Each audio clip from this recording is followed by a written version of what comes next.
So once more, ladies and gentlemen, excellencies, friends, dear colleagues, good afternoon everyone. My name is Andris Spruts. I am director of Latvian Institute of International Affairs. I think, and my colleagues and institute, we are very happy to be back for a public debate.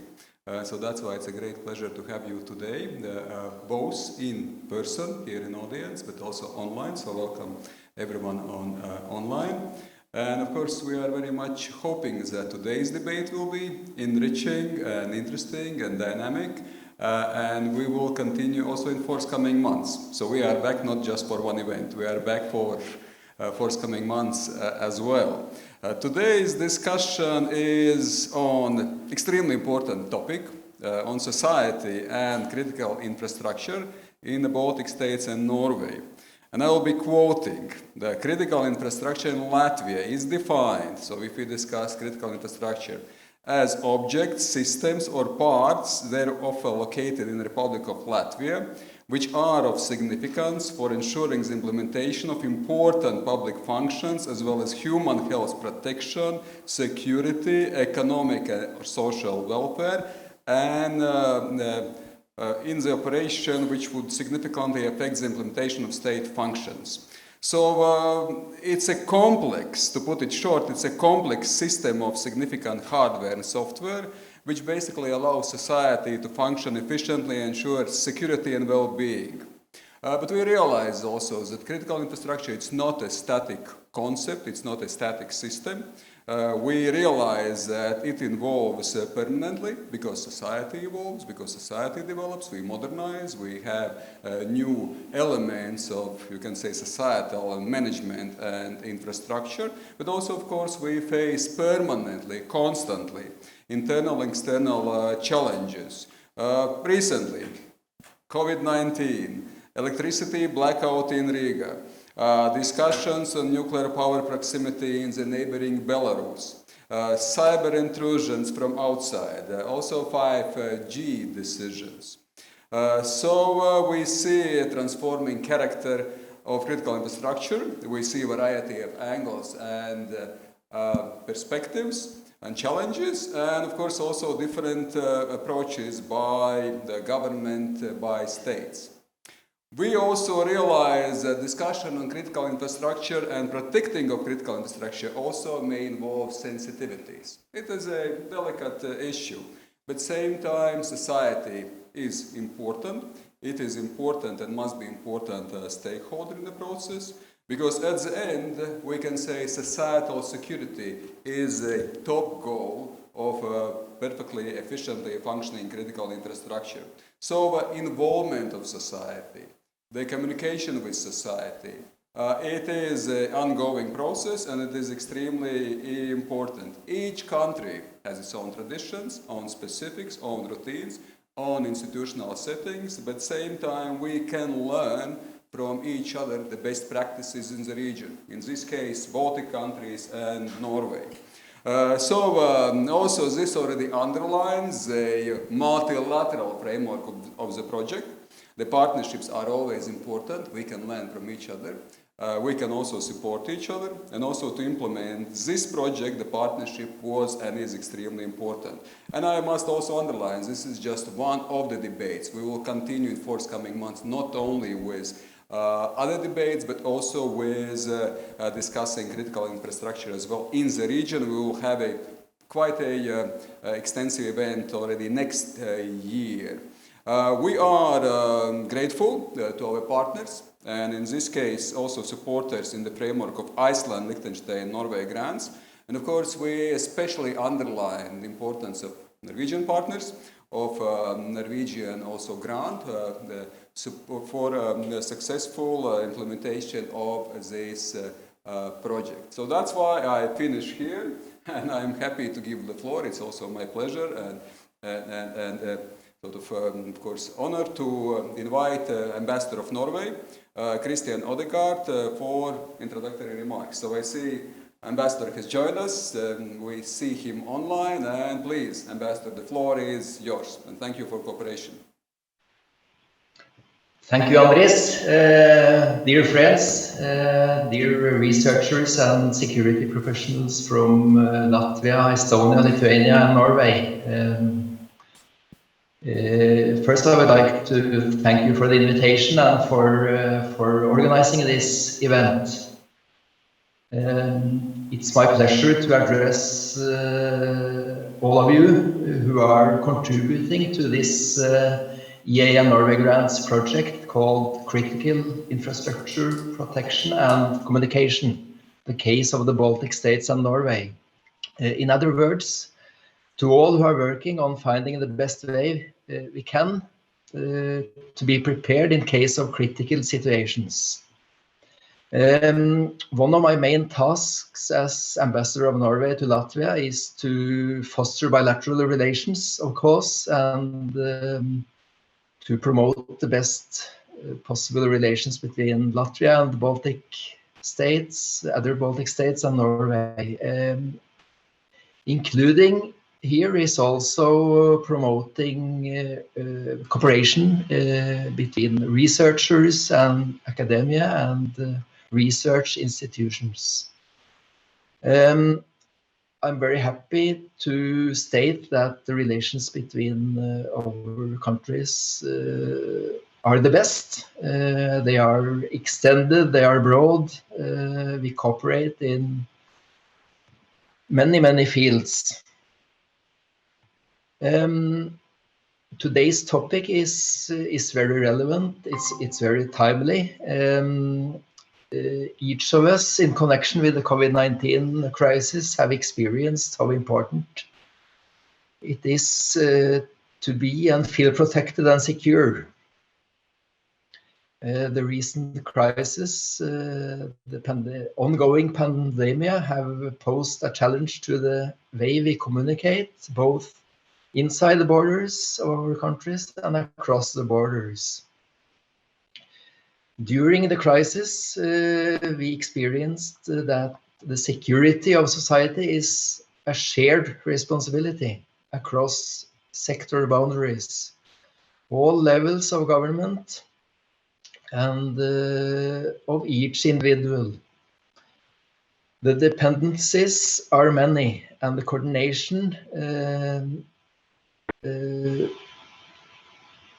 authorities have both an important and difficult task. During the last decade, our societies have experienced a rapid development where many of the critical value chains have changed their character. They became more and more based on the direct connection between computers. The digital value chains are complex, closely linked, and largely transnational. This development means that there is a need to systematize and to follow up the critical societal functions continuously. Along with that, cooperation across the borders of the countries is becoming more and more important.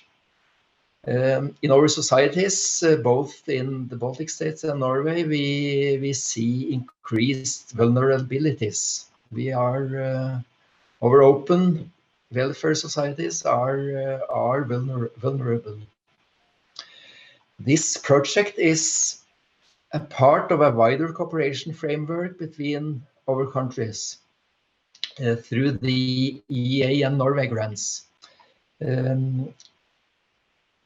Norway and Latvia cooperates in many areas under this scheme, under this program, such as regional development, combating economic crime, cleaning polluted sites, entrepreneurship, and so on. Since many researchers and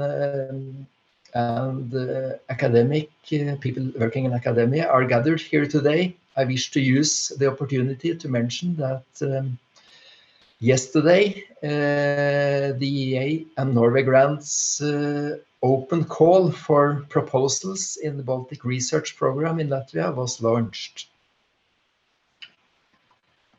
Cybersecurity and public security are among the 5 broad topics of collaborative research under this program.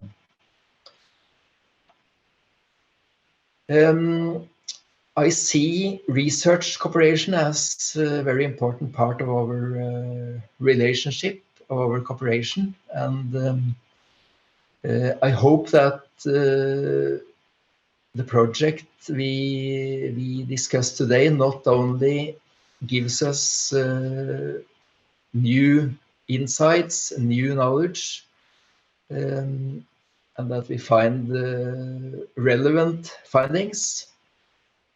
There is also a wider aim. We also hope that this project can foster and create relationships and cooperation in other related fields between the leading research environments in Norway and in the Baltic states. Security is, of course, one of the common challenges we have both in Latvia and in Norway. We have a common big neighbor in the east. A fun fact is that actually the border between Norway and Russia and Latvia and Russia are more or less the same length. And it's of course so that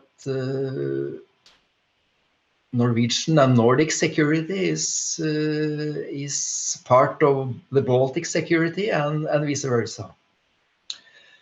With this, I wish you good luck carrying on with the project. I'm glad that the project provides yet another common platform for the exchange of best practice. Thus, we become more resilient and we can make our countries and the world safer, hopefully.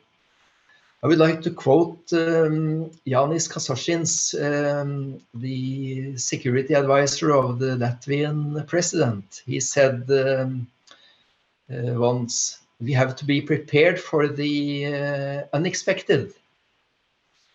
Maybe you, through this project, can help us to be more prepared. I'm now eager to follow the discussion and wish you all the best with today's deliberations. Thank you.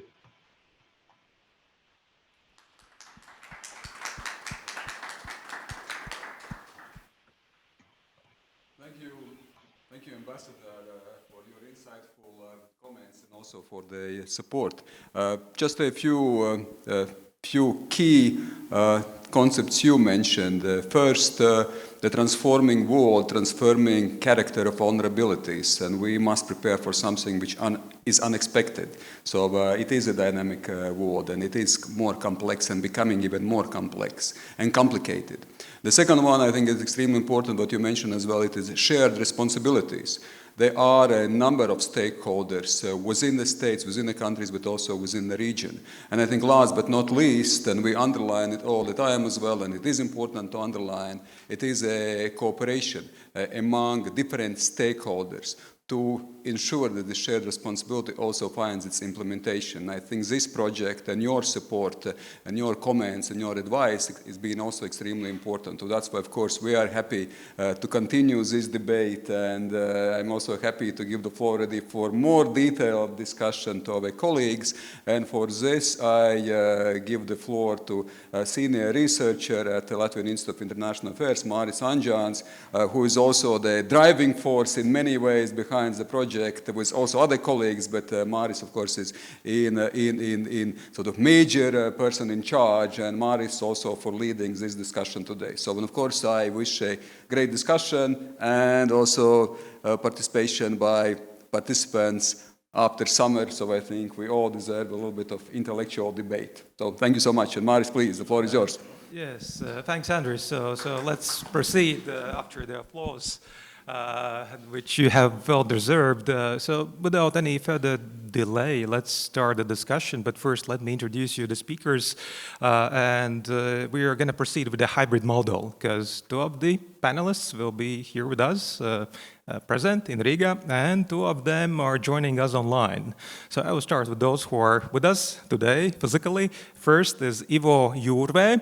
Dr. Jurve is the head of Security and Resilience Program at the Institute of Defense and Security, ICDS, in Tallinn. So he has traveled from Tallinn, Estonia. Welcome.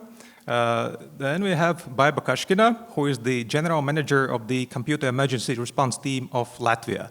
So Baiba is a very experienced person in the field. She has been the head of the CERT for almost a decade, and prior to that she was head of another CERT, the predecessor of the current one.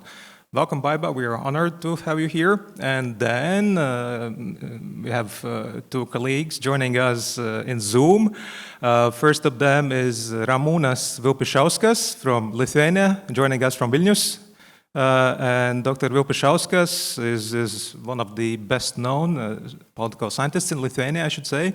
Also has been an advisor to President Adamkus a while ago. But still, that's an important fact to mention. Welcome. And last but not least, we have Jakub Godzimirski, who is joining us from Oslo in Norway. And Jakub is with NUPI, I understand, almost 3 decades, and he has also previously been a official with some other country and institutions. So welcome, Jakub. I hope that you here as well, and let's start the discussion, and let's try to be concise in our comments. And each of the panelists basically will have 2 questions: how and why. So the first question is how the critical infrastructure protection system is organized in your countries. Because obviously there are differences, and one of the aims is to learn the best practices from each other. So number 1 is how, and number 2 is why. So why the system as you have, why that was created? So what stands behind that? What were the driving factors? Was it Russia, terrorists, natural disasters, you name them? So let's start with Ivo and with Estonia. So how things are in Estonia, why and how? Thank you, Maris, not only for the mic, but also for leading this interesting event, and especially the project as such. Well, from Estonia I have 2 news. One is good, the other is bad. Starting from the bad news, in our legislation there is no such concept as critical infrastructure protection. On the other hand, the good news is that still the critical infrastructure is protected in Estonia, and quite well, I assume. So what is in our legislation, it's continuity of vital services. This is the angle how we approach it. And these are defined, 14 of them, but well, the electricity, communication, then well, continuity of emergency care, and so on and so forth. But unfortunately not, for example, food supply. This is not listed there. And the other angle from which we approach it is protection of national defense objects, including the ones that are connected to the continuity of vital services.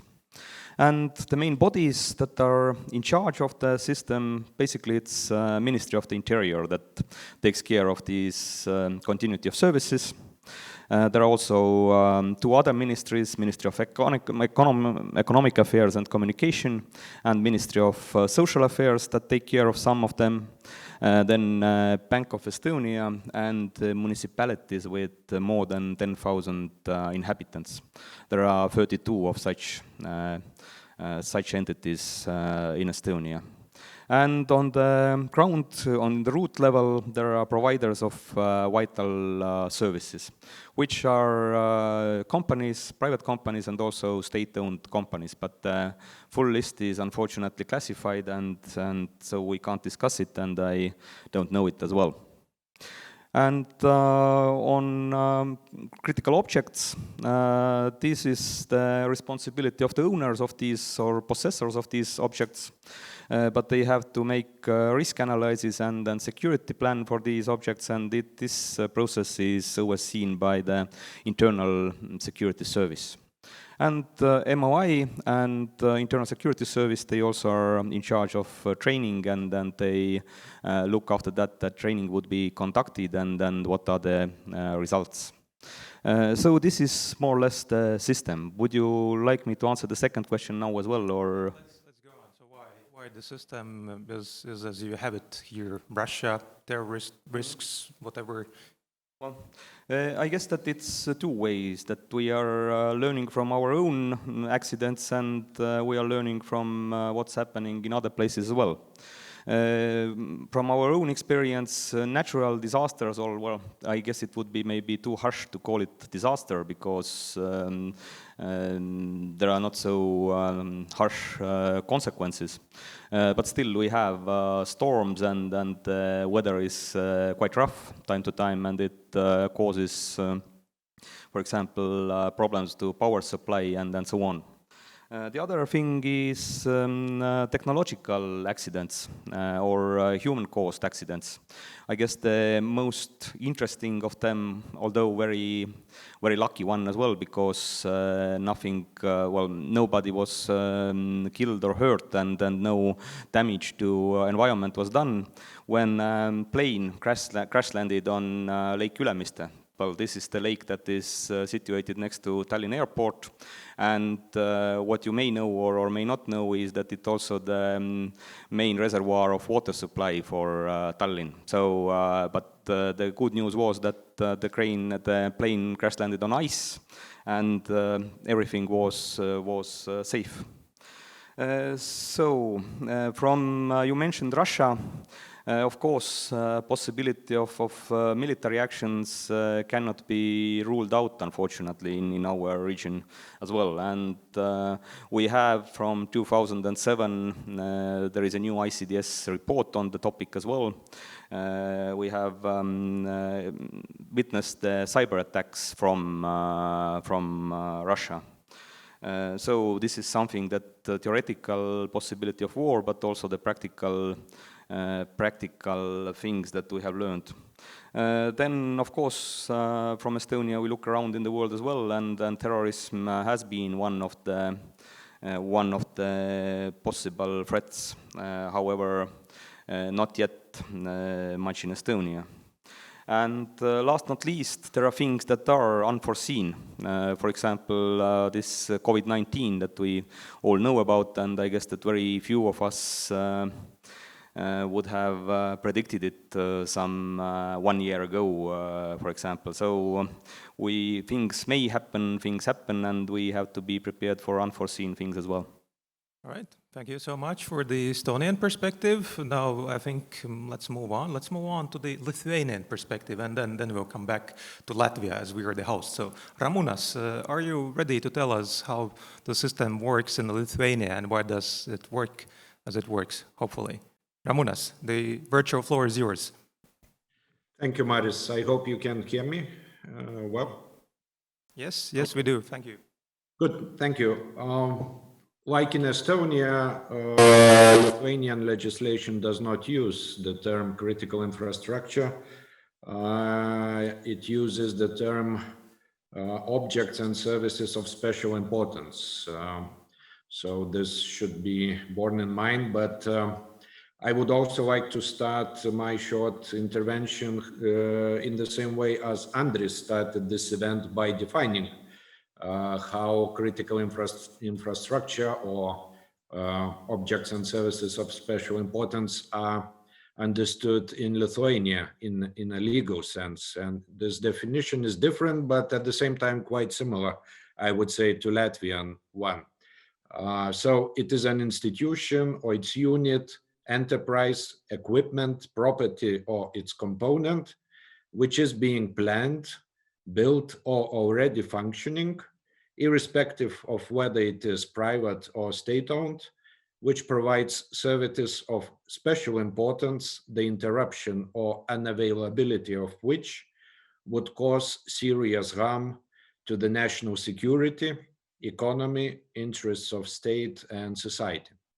So as we can see from this definition, it is quite wide.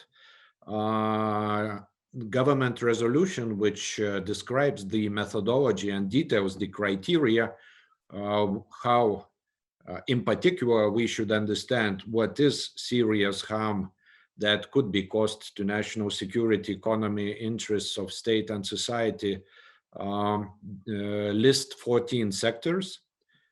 Food sector included, differently from Estonia, but of course others as well: energy, healthcare, infrastructure, information sector, public security, defense, and so on.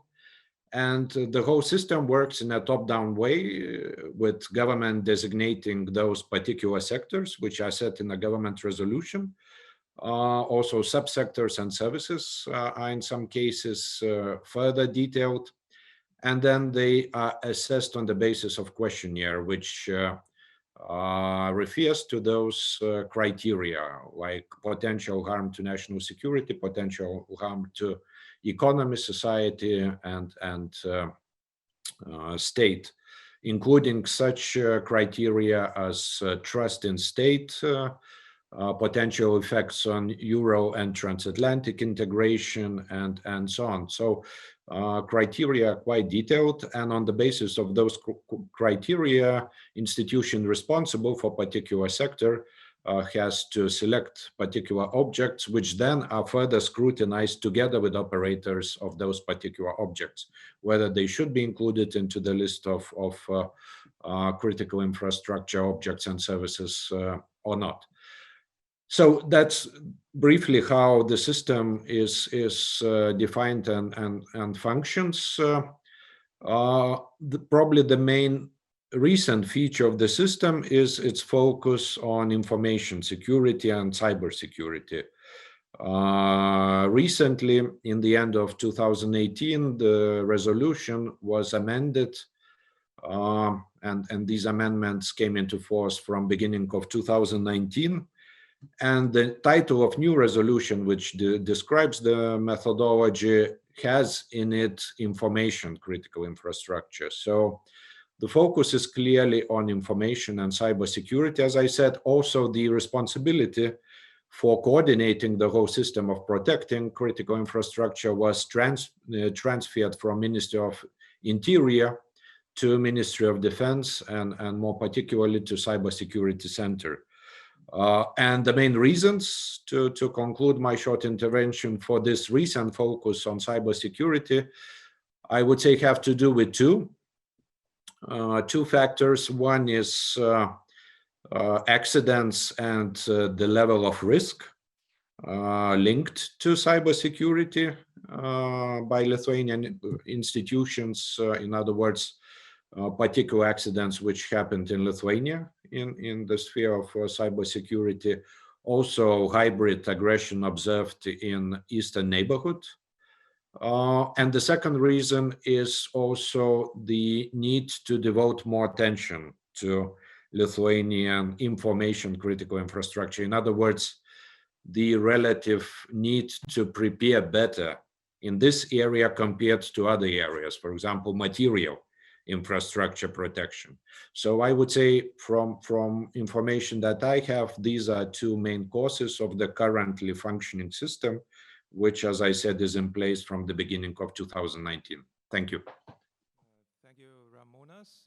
Great introduction, and we're going to come back to each of the speakers with Q&A session. Thanks, Ramonas. And now let's go to Oslo with Jakub. Jakub, could you please elaborate how things are in Norway, both how and why? Jakub, the virtual floor is yours.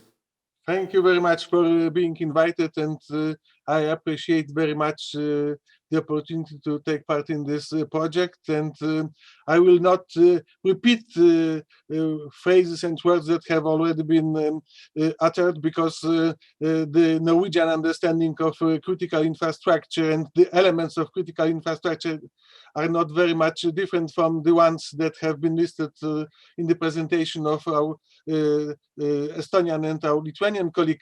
What I would like to do is to start with a kind of painting a broader picture, why this whole system is so important and so on. And I think that we need to look at what are the political guidelines and ideas that inform the thinking and the practice on critical infrastructure in Norway. And I think that the main issue here is that Norway is a country of equal opportunities and chances. And this idea of people having access to elements of critical infrastructure and the need to functions that those elements secure is very central, because the main guiding line of the development of the Norwegian society is that no matter where in the country you live, you should have access to vital functions to have your needs covered. And I think that this is the very basic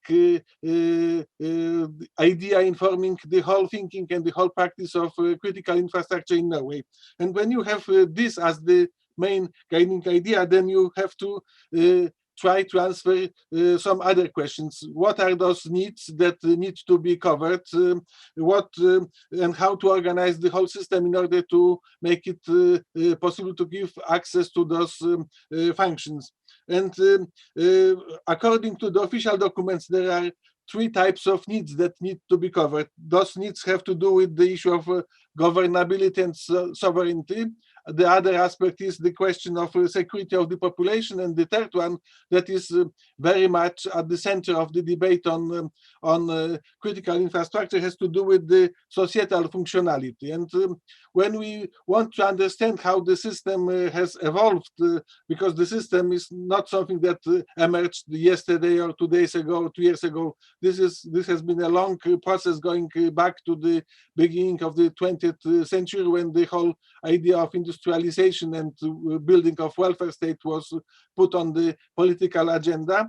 So this is something that has been in existence for many decades. But what is important is to understand how these issues are addressed today. And this raises two important questions. The one is how to organize the system, and this organization has two dimensions. The one is the organization in space. Norway is a special country that stretches from Oslo to Kirkenes. When you look at the map, you will realize that covering needs of the population in such a long country poses some challenges. So this is also the question about how to organize this infrastructure in purely geographical terms. This has been one of the main challenges when you need to provide, for instance, electricity to people who live in very remote areas, when you need to provide health services to people living in remote areas, where you need to provide people with law enforcement services. For instance, when you are in the northernmost part of Norway, it can take police some hours to get to your place in case you need their help. So this is this geographical dimension. And over the past years, decades, but even more so after over the past decade, the issue has gotten a new dimension. And this new dimension is that many of those services and those functions have received a kind of computer or digital dimension. So this issue of having to protect those services and those functions, not only physically in the kind of geographical physical space, but also in cyberspace, has been something that has also informed very much the Norwegian debate and practices on on protection of critical infrastructure. And what has happened is that in 2018, a new version of the security law was introduced that has redefined to a very large extent the whole field, taking into consideration the new technological can we ask development. why? So we got the picture more or less on how the system is organized and why. So mentioned space, Norway is quite a length. What else? Russia, which was also mentioned by the ambassador, so we have, the same neighbor. What else? Since this question of protection of critical infrastructure is very central in the public debate, also in the security context, the whole debate is to a very large extent influenced also by the debate on national security. And when you look at the national security of Norway, then it's definitely the neighborhood to Russia is one of the issues. And we also have seen many instances where Russia has been using various types of instruments to influence situation in its neighborhood, not only in the positive manner, but also in negative manner. So Russia is definitely something that is very much on the and very high on the agenda, but it's also about some domestic developments. In 2011, we had this tremendous terrorist attack in Norway that has somehow revealed many vulnerabilities of the system, amongst other the lack of proper coordination of actions by law enforcement institutions and so on. So this is a combination of internal and external developments to a very much extent that inform about the debate and the policy implementation. For introducing us to the Norwegian system. So we will come back definitely to your case. And now Latvia.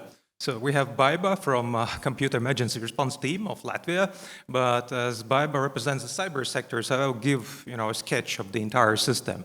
But as as also this discussion serves as an example, so half of the life is, here physically, the other is online. So we have both speakers here and online, and also the life is moving more and more online, and we heard that also from other speakers. So Latvia. So if we would compare, the systems of the other countries in question, in Latvia, the term critical infrastructure is used. And if we trace back, the history of the system, so we can trace it back at least to 1994. When objects important to the state were defined. Then around the turn of millennia, they were renamed to objects important to the national security. Then in 2010 came the term critical infrastructure, but up until then, so for 2 decades, it was basically about physical objects. IT was not part of that, and then obviously also, and probably neither services. And then 2011, Computer Emergency Response Team of Latvia was born as the IT security law was adopted in Latvia. So one of the precursors was the scandal with the State Revenue Service, the so-called NEO case, which gave a hand in moving things forward. And also the case of Estonia, 2007 unrest in Tallinn. And by the way, Dr. Jurve has recently produced a very interesting paper on these events, 2007. So taking a step back, looking back 13 years. So then 2011, IT comes in, and now, as I see also some people from the Ministry of Defense, Ministry of Defense is pushing forward amendments to the legislation to expand the objects, systems, and parts thereof also to services. So things are also changing here. It's not static, as other speakers already mentioned that. And who is in charge? So Ministry of Interior is keeps the oversight, and then 3 intelligence and counterintelligence institutions are in charge at the operational level. In IT, with close collaboration with the Computer Emergency Response Team of Latvia. As far as I'm informed, there is no list of services, so to say, areas. There are 3 categories, A, B, C, and we can only guess what's in the list and trust in the institutions. So, Baiba, did I miss anything on the broad picture? Well, good afternoon. Finally, I'm also on the microphone. Now, I think you gave very good overview on how this all came into force. And I totally agree that this is not a static system. It changes. We have to adapt.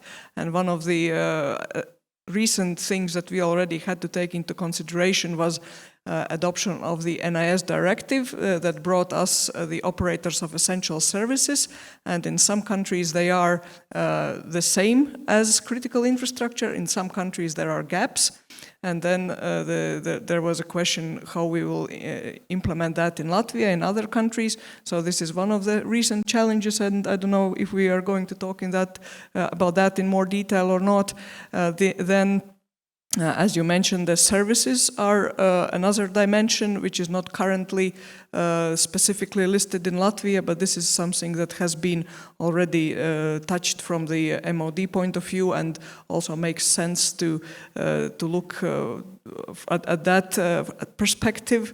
And then about the list of institutions, I see that it's similar approach in all countries, that actual list is very rarely open and public. And that poses a lot of interesting questions, because, for example, attacks to critical infrastructure usually are more heavily penalized than attacks to any other institutions or organizations. And then people ask, but if the list is not public, how do I know if I am attacking critical infrastructure or not? And then, of course, the answer would be you shouldn't attack anyway, but these are interesting questions that come from the fact that the list is not public. So I think with that we can start more going into details and more interesting subjects than history overview. Yes, thank you, Baiba, for this elaboration. But let's continue with you. Ivo mentioned that system functions well in Estonia. So that's his assumption. That was, am I right?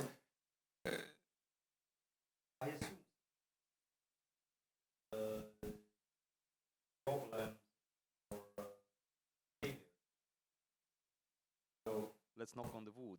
But okay. So far it's 3 times. 3 times, yeah. And all right, so you assume, and Baiba, what's your take on Latvia? Because you've been in charge of so to say, of CERT for a while, so you must have witnessed many things, going on in the cyberspace. What's your take on how well the system functions? I think it's very important to understand for everyone that a crucial part on how well it functions is also how seriously this fact that they are critical infrastructure is taken by institutions, and especially those that are in the public sector. Because the legislation is just one part, and then overseeing institutions which are in the IT area, Constitution Protection Bureau and us. This is another pillar, but then the main job has to be done by the institution itself. They have to realize how important it is to have all the paperwork in place, to have all the controls in place, to do proper risk management, to address those risks that are clearly above the limit, and so on and so on. And I would say that in the last 10 years, we have seen a lot of growth in understanding how important this is. Also in changes that institutions take it more and more seriously.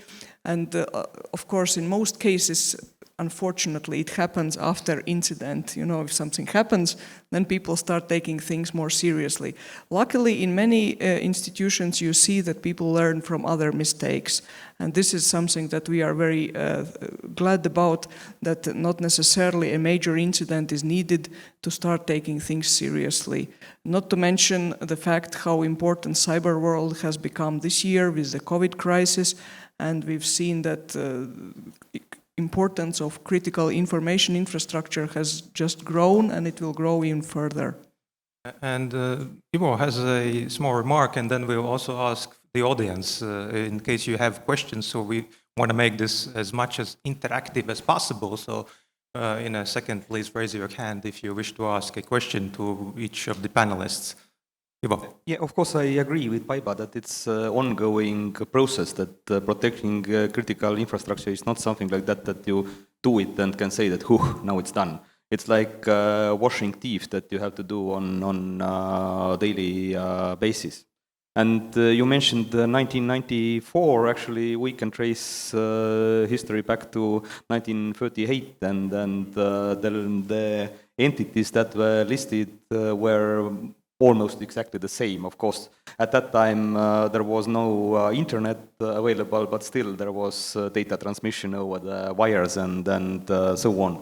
And from our lessons, this what happened in 2017, the cyber attacks against the country, that was the first time in history. It's almost, definitely not so severe as COVID crisis, but still something that hadn't happened before. And this was something very hard to predict. Well, looking, you mentioned this report that we just finished at ICDS.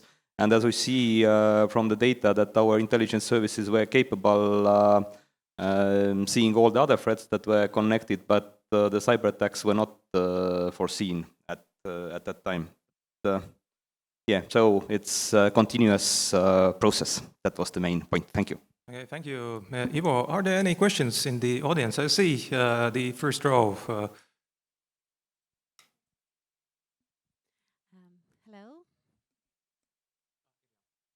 Hello? It okay? Hello, thank you everybody for raising up these issues. And first of all, I would like to learn probably what's your plan forward, because we know that European Union has approved the European Economic Recovery and Resilience Plan. And this summer, while we have been following the developments of preparations on a national agenda, we see that we know how to recover economy, we have learned from that, but regarding resilience, we have still some small steps taken. I'm very glad that this week, basically, we approved civilian security plan for Latvia, because we entered COVID without civilian security plan. And yeah, so basically, how do you see this recovery in resilience activities, especially in Estonia and Lithuania, and then probably some remarks from Norway with their experience. How do they see that? Because we have a lot of work ahead of us. Thank you. So thanks for your question. So I understand correctly. So how the recovery goes together with the critical infrastructure. So what resilience activities? Okay, got it. So is there anything else, so let's say, on the floor? Question. We see Ambassador Eichmannis in the end. So let's gather some questions and then let's return to the panelists. Ambassador. Working? Yeah. Okay. From my point of view, and I'm an expert at this, and probably it will show immediately by my question, but it seems to me that you have a definition that covers everything. Everything is part of the critical infrastructure. Then the next question is, if everything's part of the critical infrastructure, what's the priority? Because obviously you can't adequately cover everything. You have to make decisions about what's the priority. Then the question arises, it is not a question of whether the country makes a list that's kept secret about what is the critical infrastructure. It is about the threat that makes the decision about what in your country is the critical infrastructure. And that's what you have to make some kind of determination on. Whether it's Russia, terrorists, whether it's, what happened in Beirut, you got in the port parked aluminum nitrate or whatever. In other words, there's two parts to this puzzle. This isn't just making a list and saying, oh, we've covered everything. You got to prioritize based upon where the threat is likely to come from. So, for example, we know that Russia's way of war is destroy information so that people can't talk to each other and make decisions at the highest level. For example, Okay, Ambassador. So thanks. So I understand two questions. So one is that it might be everything. So what are the priorities? And the second is about threats. So what drives these things? So we have three questions. Is there anything else? Because we might return back to the audience. So I don't see any hands now. But let's go now back to the guys online, and may I ask Ramūnas to start, and then let's come back here to Riga. So Ramūnas, then Jakub, and then we'll finish here in Riga. So three questions: resilience, priorities, and threats. Ramūnas. Thank you. Indeed, very good question about priorities, because when you read legislation, you do get an impression that those 14 sectors and their subsectors and services include basically everything. Well, not everything, but various spheres of life where not only state has particular functions, but also where private actors are involved, and we are market economists, so in many areas, I think it's good that we have private actors and private initiative and competition and things like that. So I think we have to distinguish two levels of the system.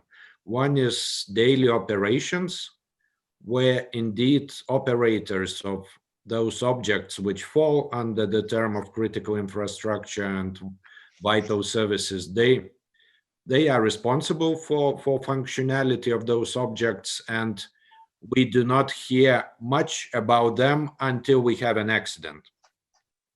But otherwise, I mean, the system, I suppose, is functioning. And then there is another level where indeed we can talk about policy priorities. And here, at least in the Lithuanian case, as I said, cybersecurity seems to be priority, although I am aware it is also a rather wide policy field. But cybersecurity seems to be a priority in the last several years, both because the perceived level of threat is seen as high, and the need to prepare better in Lithuania is seen as strong. By the way, the level of threat and the level of risk are two different concepts. At least that's what I see in Lithuania. But here the level of threat is more important. So on this basis, I would say cybersecurity seems to be the priority in Lithuania. And to answer the first question, I will just say very briefly that I think the whole debate about economic recovery and resilience is linked to our topic that we discuss here mostly through healthcare sector and management of crisis. But in most public debates, I think when people talk about recovery and resilience, they have in mind simply the basic functioning of healthcare linked to the current pandemic, and especially the conditions for economic recovery looked at from the point of view of investments, which will be needed to service increasingly high state debt. That's how debate in Lithuania is going on.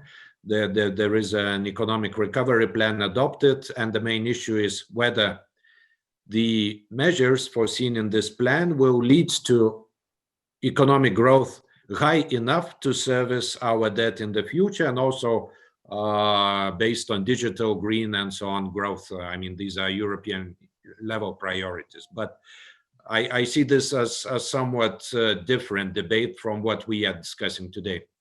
Thanks, Ramūnas. Comprehensive and very helpful, I assume. Jakub, could you please elaborate on the same three questions: resilience, priorities, and threats?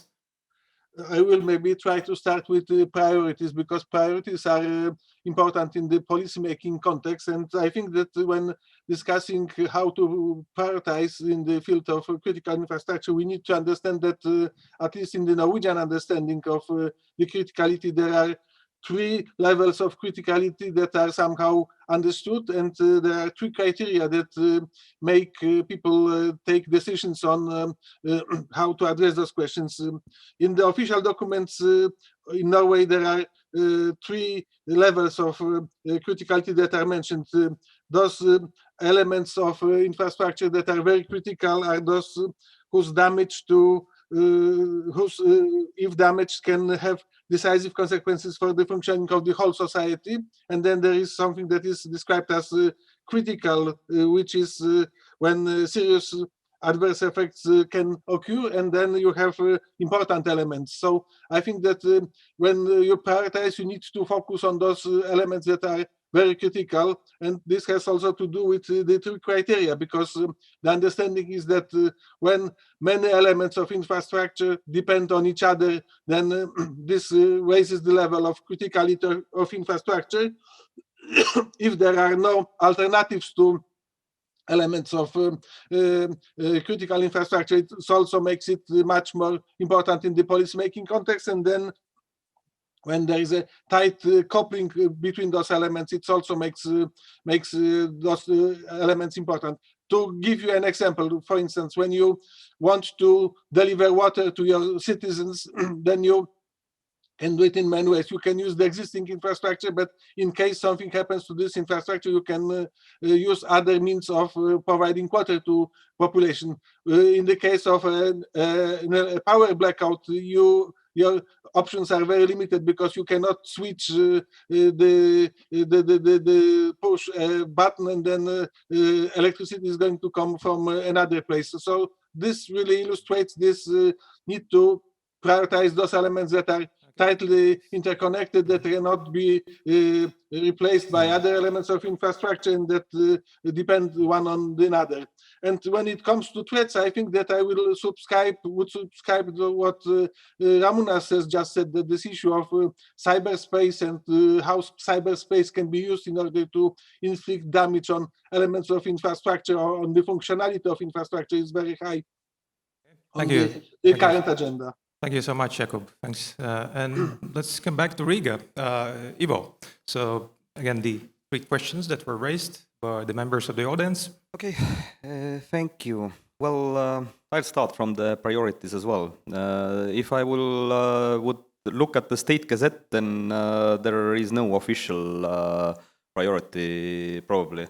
And if you look at those 14 fields that we have listed in the law of in the Emergency Act, then definitely you can't say, for example, that the emergency care, that it's not priority or it's unimportant. However, the first one of them is that is listed is electricity, and that is how I understand it as well, that this should be the priority, because without electricity there is no cyber, believe me. I just had today here problems with recharging my phone, and I can assure you that without electricity there will be no cyber.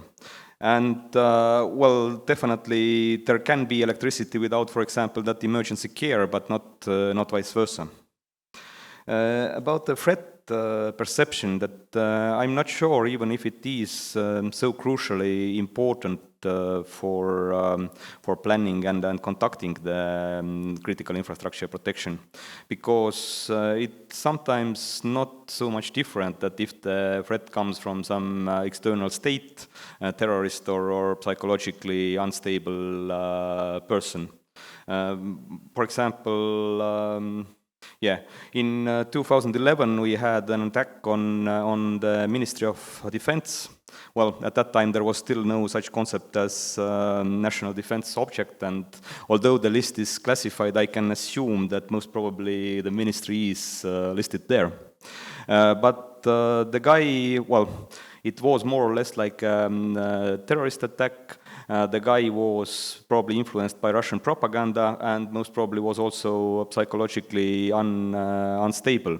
So with many things, it's not important if it comes from Russian soldier or little green men or Spetsnaz, however we call them, a terrorist or psychologically unstable person. And the same applies to cyber threats, that it can be done by foreign country, it can be done by terrorist entity, or it can be done by just some evil genius teenager. And while adopting the countermeasures, then it doesn't matter sometimes from where it comes. And finally, that what is going to happen next, I can't have probably the comprehensive answer to that, but something that has been done lately and it's continuing is that the state agencies are ordering research from universities or other research institutions like ICDS as well. And this trend is there at least since the adoption of civil protection concept in 2018. Well, it was still a concept. The concept says what has to be done, but doesn't always give the final answers how it should be done. And based on this concept, some researches have been ordered, and there are more public tenders coming on research. And definitely before going any, I would say, long-reaching new steps, there are still many lessons to be learned from the COVID-19 crisis, how it was dealt with, and what we have learned from it. Thank you. Thanks, Ivo. And Baiba, what's your take on the Yes, three questions as far as you can? Few remarks. So about the priorities, there are three categories, as you already mentioned, A, B, C, and that applies both to physical objects as well as to information infrastructure. So the decision is made by the Constitution Protection Bureau together with the Ministry of Interior, together with other institutions that are involved in the critical infrastructure protection group. And sometimes at the beginning one category is proposed, but after discussion in this working group, it is decided to make it higher or lower based on how others see this institution's importance. So this is case-by-case basis, and I think it is quite appropriate because really you cannot say that all operators in one area are the same importance. Usually one is either has more sectors covered or some other differences that makes one more important than the other. Another aspect that I would like to mention is about the threats, and I would say that motivation is extremely important, especially in the cyberspace. It really does matter who is attacking you. If it is a state-sponsored targeted attack, it will be extremely, extremely difficult to avoid it. If it's specifically targeted to a specific individual in a specific institution, it will be crafted. It will go behind all the antiviruses, all firewalls. On the other hand, if the motivation is commercial and the attackers are shooting, let's say, to everyone and hope that 10% will get it, then if you don't click where you shouldn't, if you don't open files you shouldn't open, you most probably will be safe. But if it is very well crafted attack, with high motivation attacking specific institution, it is really extremely hard to avoid. And after such attacks, long time after the institutions have recovered, we hear really incredible stories how well these attacks have been executed. So I would say that threat really does matter, and motivation in many cases is the key to understand how able the institution will be to resist such attack. And the last comment is that resilience, of course, is an organic part of information infrastructure management. So it should be a part of planning, part of risk management to see how resilient this system will be in case of attacks, in case of power outages, in case of other things. So whenever we go to critical infrastructure holders, this is definitely a point we want to talk about, how resilient your infrastructure will be in the case of crisis. Thank you, Baiba. I think it's very interesting and very helpful insight on how things look like. It's like a sort of a new dimension. But let me ask you an additional question. COVID and the internet. When things started to roll more and more online, there were questions on can the Latvian internet infrastructure hold it? Because we take pride quite often that it's the one of the highest bandwidth globally, the internet speed. At the same time, there is still the digital divide because things are not that equal across Latvia. But how the infrastructure holds, when so many things happen around, and then schools went online, universities, so on and on. Well, I would say that infrastructure hold it very well. And we all experience that. And then again, we can talk about different things. One is to be able to receive essential services. And the other one, or the other end, would be to be able to watch movies in 4K resolution. So probably it didn't hold to 4K resolution for everyone. But at the same time, essential services were available. I know that operators were lowering the quality for video streams because that's killing the bandwidth most. But all in all, I think specifically, I know about Latvia that internet worked very well, and we were extremely happy that people are able to follow school programs online, people are able to work remotely, and that has contributed, I think, greatly also to the fact that we haven't suffered from COVID in spring too much. And I know that it is similar situation also in the neighboring countries, and I think that Baltic region in general is very, privileged in this respect, that the territory is small and we are able to have good coverage in most places. I think for Norway it's way more challenging because of the huge territory of the country that has to be covered. And maybe our colleague can say a few words. How was it there? I'm curious to hear. Yes, we will ask Jakub about that as well. But Jakub, wait a second, please. The last chance for questions, comments here in the audience. Is there anybody who wishes to ask or say something? Yes, there is one. Please. Yeah, thank you. Artur Zbeikovs, Riga University doctorand.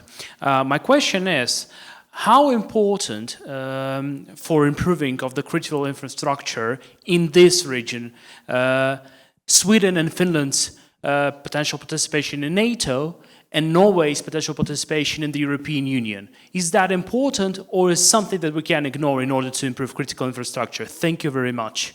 Thank you. That might be a tough question with the different issues. So I don't see any other hand. No, there is one. So let's take this question and then. Hello, my name is Juris Vanaks. I'm a history student. In the past. What is the protection level of critical infrastructure? Because it has not been tested. Well, it has very little. I participate in the National Guard, and I have seen it. It was done in 2015, but I haven't seen it ever before, because we have great amount of internet. In Latvia, we have by Riga the hydroelectric station, then we have 3 of them, we have airport, we have naval ports, and all of that provides a tremendous amount of people that are needed in case of we don't know what, and actually that it hasn't been tested, and how it stands in all our countries of Baltic region. All right, thank you. Anybody else would like to ask a question or say something about critical infrastructure? I don't see. So that's why let's proceed. So this is the last round, because we have to approach to the end of the discussion. Let's start with Jakub this time. So Baiba is curious on how the Norwegian internet infrastructure managed situation. So that's Jakub number one, and then the two questions that I assume you heard.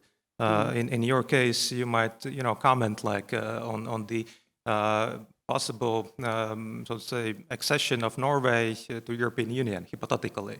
What would that mean? And also testing. So 3 questions, Jakub.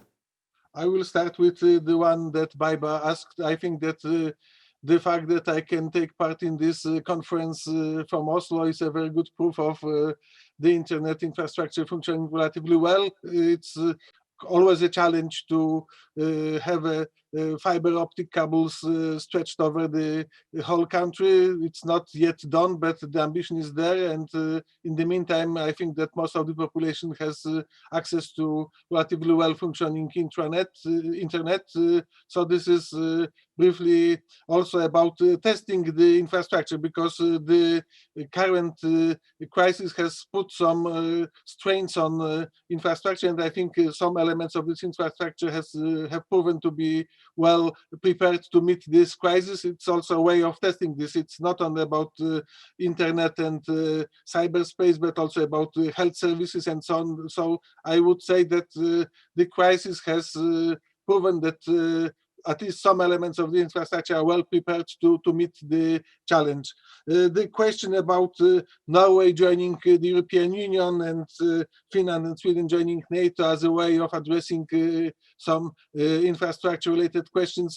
Norway is de facto a member of the European Union to its EEA agreement, so Norway takes part in the work of the European Union on critical infrastructure. Norway has also a special function in the European context, because Norway is a huge supplier of energy to the European Union, so its Norwegian responsibility is not only about covering its own needs for energy and other services, but it's also to a very certain extent the responsibility to help others meet their needs in terms of energy supply. So Norway does not have to join the European Union formally to be part of the kind of European solution for 2 questions related to infrastructure. Finland and Sweden are well-established partners of NATO. They are not formally members of NATO, but in many areas they work very closely together with NATO, and I think that the questions of critical infrastructure are also a topic that is quite often discussed in the conversation with NATO. So I think that formally they are not members, but still are a part of the solution to those questions, also within the broadly understood NATO security context in this region. Thank you very much, Jakub. Thanks. And now, Ramunas, if I may ask you to give, so to say, your perception of things. So these 2 questions, as far as they concern you, but probably the issue of testing the critical infrastructure might be something that we might be curious to hear from you.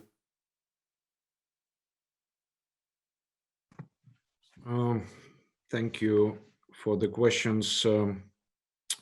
Yes, to start from the last question, what is the protection level of critical infrastructure? I think, well, it's impossible to say generally speaking, because there are a lot of objects in different sectors involved, and as a rule, it's operators of those sectors that are responsible for protecting those objects and ensuring services of special importance is to be provided without interruptions that might cause a threat to national security, economy, or interests of state and society.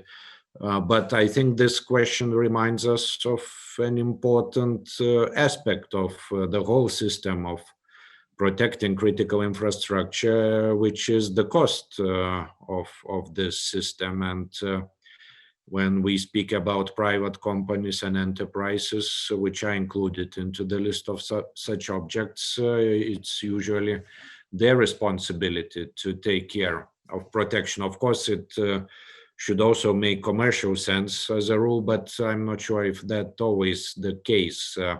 Plus, taxpayers also cover a number of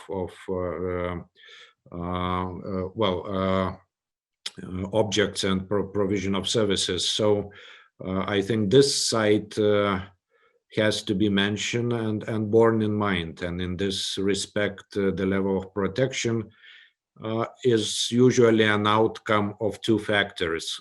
How much does it cost, and what is the level of threat? When we look into those two factors, then we should decide on the proper level of protection. But usually we discover whether the protection is inappropriate only when we have accidents and interruptions of services which are of vital importance. So that would be my rather philosophical answer, because I think it's impossible to answer generally, well, we don't have enough information to speak about particular objects.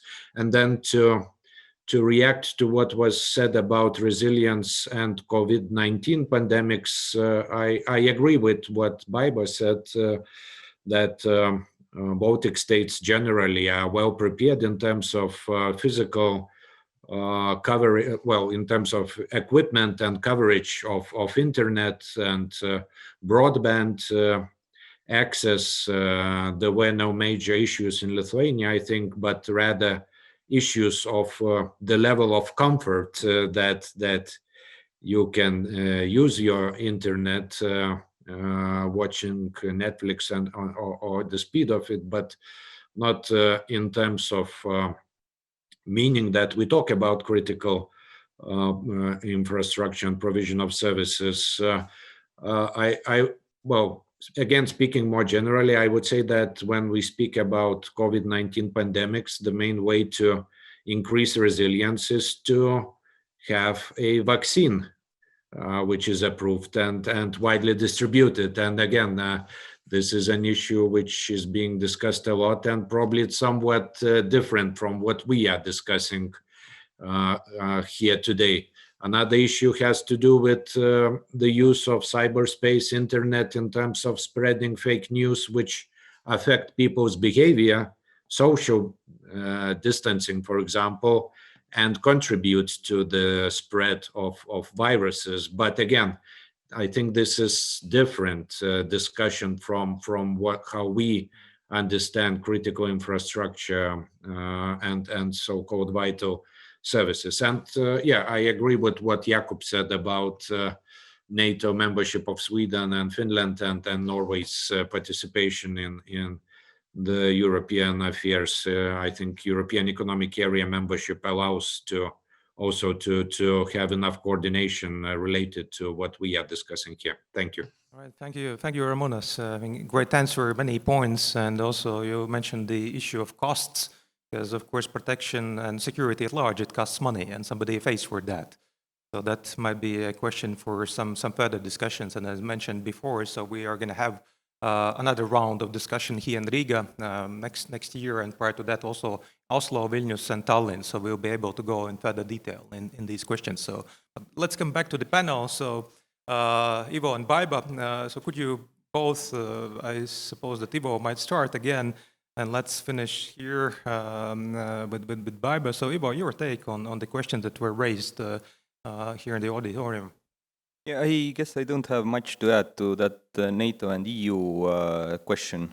Well, one of the good things in membership of this organization is that if the countries themselves are a little bit lazy or they don't pay enough attention, then this organization may draw their attention to it. For example, I guess that the regulation of fuel supplies by European Union, it's very good example of that. But much more trickier question is that protection level. While saying that things are good in Estonia, I meant that what has been tested by reality, these tests have been passed more or less successfully.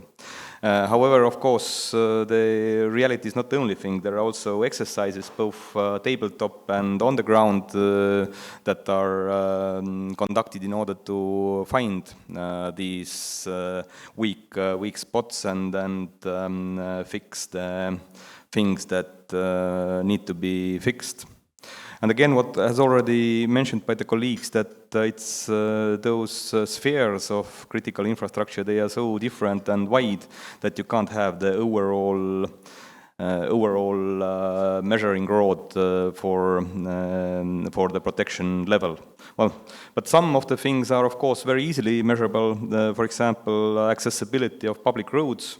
That it's snowing. It's happens in all of these 3 countries, and there are regulations set how fast the road has to be passable, or how fast the snow has to be cleaned. And we can see if the companies who are responsible for it, can they do it in the amount of time they should, or not. But in some areas, the protection levels still have to be defined, and it's always the open question that, for example, if we say that there has to be, I don't know, for example, in the hospitals, possibility to have 72 hours without the power supply, is it enough or not? Or when can we say that, well, everything is well? Thank you. Thank you. Great. And last but not least, Baiba. Yeah. Yes, so I would like to comment on the protection level and specifically about the information security critical infrastructure. This is something that's really, that this question has been very interesting for everyone, for us, for attackers, for owners of critical infrastructure, for general society, and there is no one answer. It's good or bad or average, and usually we say that the levels are different. Some organizations have been taking this very seriously from the beginning. Their level is very high. In some areas you can see that there is more job to be done. And this definitely goes back to the investments that are needed, that was already mentioned by the colleague from Lithuania. So this is one angle and one aspect. What do we do in practice? One thing that as CERT-LV we are very actively involved is penetration testing. For information technology, critical infrastructure, this is something very practical we can do. We have very highly skilled specialists, and we target critical infrastructure organizations, of course, with their consent.